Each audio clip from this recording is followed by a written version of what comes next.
This is a list of 20 things Marathon doesn't tell you, but you can use to become a better player and to avoid wasting time. Some of this stuff is buried in the game's menus in the most inexplicable places, and others are just not explained at all. So let's dive into the list, and you can see how many you already know. Number 1, if you're struggling with the contracts in the game, and you can't quite figure out where you're meant to go for a given objective, you can pull up the map screen by pressing M. Then you can scroll down on the map screen. You can tab through the different menus on the right-hand side, and there you can find your currently active contract. Then, if you hover the objective that you're on, it will give you more detailed information about the location that you need to go to, which is unbelievably useful for finding those pesky contract locations. Number 2, if you're planning to do lockdowns or other events like that, and you need antivirus kits to be able to get into the lockdown field, you might struggle a bit if your teammates don't have those antivirus packs, but you do. The good news is if you pass all your status effect removing consumables to a triage on your team, and then your triage throws heal bots at you, when the triage uses the consumable, it will also apply the status effect to you. So you'll get the antivirus medication, even though it's the triage that is actually taking. That makes sense. Why would it not? Because it works with the drone. Taking those meds. Number 3, did you know that there are certain activities in the game that are not contracts that also give you significant amounts of faction upgrade progress? For example, if you activate a TAD, which is like the localized UAV device, that gives you SIAC rep. Exfilling also gives you SIAC rep. Harvesting plants and looting medical cabinets gives you NuCal rep. Looting arms lockers and completing lockdowns gives you Traxxas rep. Looting lockboxes and finding coordinate caches via coordinate data pads gives you MIDA rep. And looting runners, downing runners with precision damage, and finishing runners gives you Arachne rep. Number 4, gear actually degrades in Marathon, and once it's changed hands a certain number of times, it will disappear forever. This is why the following scenario might happen. Let's say you and another team are fighting each other.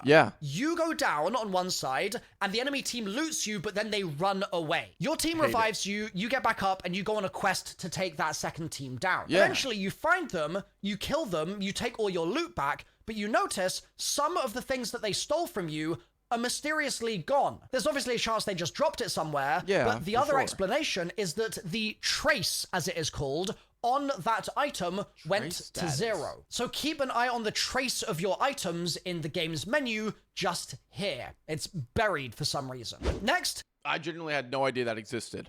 If you constantly find yourself running out of shields in fights, it might be because you're playing the fights very slightly wrong. What do you mean? One thing that I don't see a lot of people doing... By the way, this is Mr. Rough Waffles videos. I'm new to extraction shooters and Marathon, but I like the game and I wanted to do well. I know a lot of you guys are the same as me. Is being fairly hungry to get finishers on downed runners. If you do this, you're going to siphon shields from that downed runner, and those will replenish your shields. And this is actually a stat that you can upgrade as you play through the game, and you increase your faction rep and your faction upgrade trees. And that means that sometimes you'll down a runner, you'll finish them, and you'll basically be back to full as if you hadn't even fought in the first place. Finishing so many dudes. Next, have you run into the issue where you're playing, you've got a key card maybe, you open up a door, you go inside, and the loot is dreadful? Dude, I get or green. You're doing some last-minute looting, a team is approaching, and you're like, oh, I just need to check 1 or 2 more cases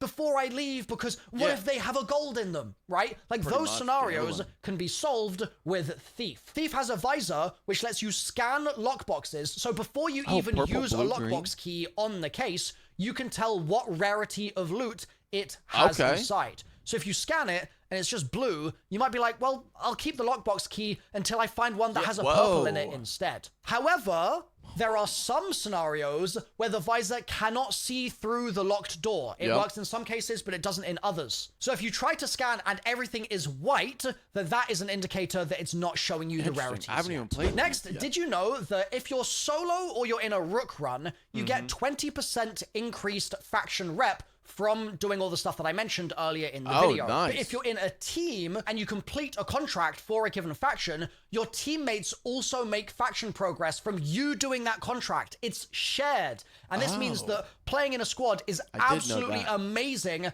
for faction rep progress. Next, bots might be clapping your cheeks in the early runs of the game, but if you do your Arachne Liaison contract, and then you upgrade this node in the skill tree, you can start one-hitting bots with your melee. And another thing you might not be aware of is you've got a light melee attack and a heavy melee attack as well. So whenever I see a bot, I've got that upgraded node now, I just go up to it, I right-click it, and it either breaks its shield or it insta-kills the bot if it's a base-level UESC drone. So this is definitely worth investing in.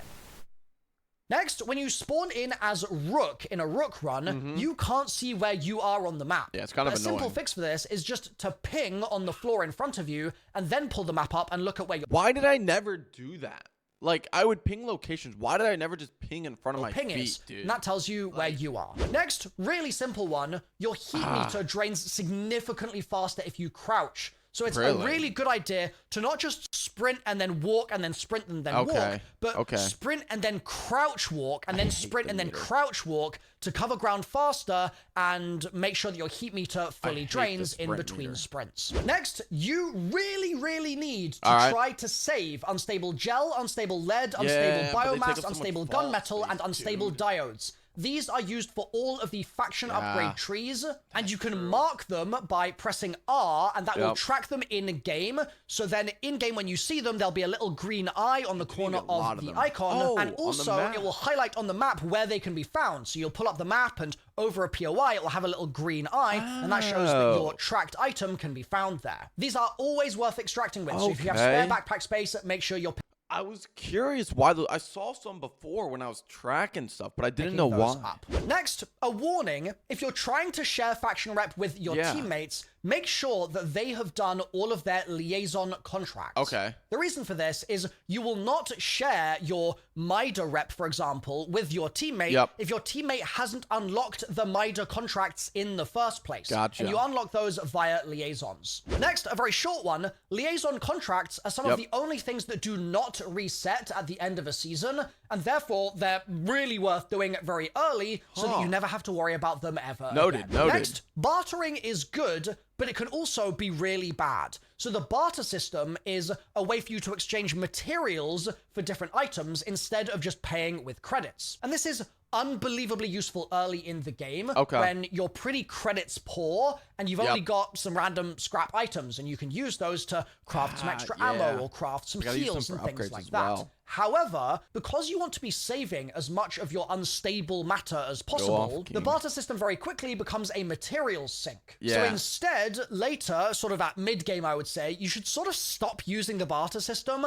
and start relying on just paying for things with credits. Next, if you see one of these little rectangular cards in your game, you must extract with this. It's a schema, and it's going to mean that you can buy those things in the armory through a different path to what you'd normally have to do, getting stuff through faction upgrades and stuff like that. And they are cracked. So, for example, I found a Phoenix kit schematic. Now, in my armory, it costs only 700 credits to buy a purple Phoenix kit, which basically puts me back at full health, full shield, just like Phoenix kit in Apex or whatever they're called. Are they called Phoenix kits? Can't remember. But 700 credits is actually cheaper than buying one regular shield cell and one regular patch kit or a health kit. So I'm getting something cheaper, which takes up fewer inventory slots, which heals me and recharges me even more. It's crazy. So really do not sleep on those schemas. However, a lot of the schemas look very similar, so it's worth doing a kind of mental check and saying, okay,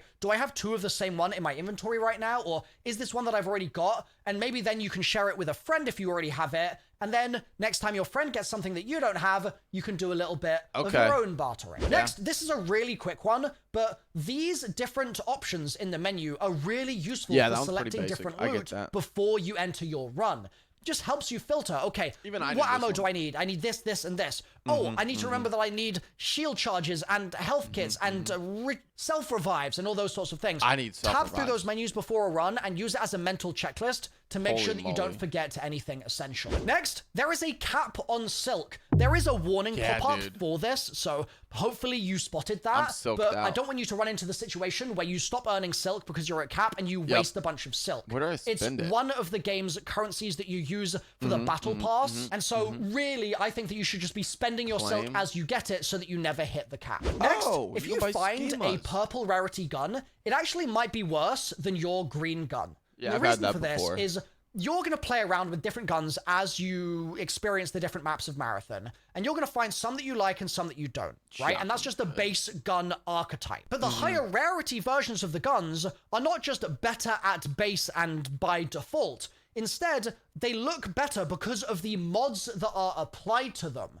So what you should do is if you find a purple gun out in the environment that you don't really like the base version of, you can just equip that gun, strip all the mods off, drop the now gray version of the gun, and then pick up your original weapon. And that way you can apply those mods to other weapons in the future, or even the weapons you're currently holding, and upgrade those, which you already know you like more. Next, I see so many people making this mistake.